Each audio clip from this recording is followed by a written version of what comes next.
গাজীপুরে শিক্ষার্থীদের উপর হামলার পর জেলাসহ সারা দেশে চলছে যৌথ বাহিনীর অপারেশন ডেভিল হান্ট।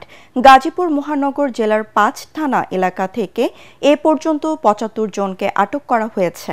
বিভিন্ন সড়ক, মহাসড়ক ও বাড়িতে রাতভর অভিযান চালিয়ে তাদের আটক করা হয়। আটক সবাই আওয়ামী লীগ ও অঙ্গ সংগঠনের নেতাকর্মী বলে জানিয়েছেন জেলার পুলিশ সুপার। এদিকে যৌথ বাহিনীর অভিযানের খবরে গাজীপুর মহানগরীর ধীরাশ্রম এলাকা পুরুষশূন্য হয়ে পড়েছে। ওই এলাকার নারীরাও বাড়িঘর ছেড়ে দিয়েছে।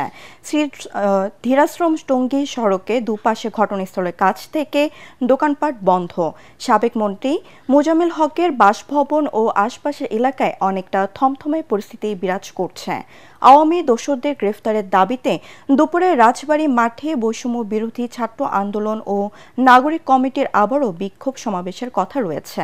অন্যদিকে গতরাতে সন্ত্রাসীদের গুলিতে আহত শিক্ষার্থী মুবাশির হোসেনের চিকিৎসা চলছে শহীদ তাজউদ্দিন আহমেদ মেডিকেল কলেজ হাসপাতালে। গাজীপুরেও আপনারা দেখতে পেয়েছেন যে বিভিন্ন অস্থিতিশীল পরিস্থিতি সৃষ্টির জন্য অনেকে আপনার বিভিন্নভাবে পায়তারা করছে বা বিভিন্ন পরিস্থিতি ঘোলাটে করার জন্য অনেকে আপনার বিভিন্ন পরিস্থিতি সৃষ্টি করার জন্য অপচেষ্টা করে যাচ্ছে। কোথাও কোথাও আপনার কর্মসূচির নামে তারা নিষিদ্ধ সংগঠনের লিফলেট বিতরণ করছে। তো এইসব কিছু প্রতি দেশের আপনার এসব নিয়ন্ত্রণের জন্য সরকারি তরফ থেকে যে আপনার অপারেশন ডেভিল হান্টের ঘোষণা দেওয়া হয়েছে, সেই ঘোষণার অংশ হিসেবে আমাদের অপারেশন পরিচালনা হচ্ছে।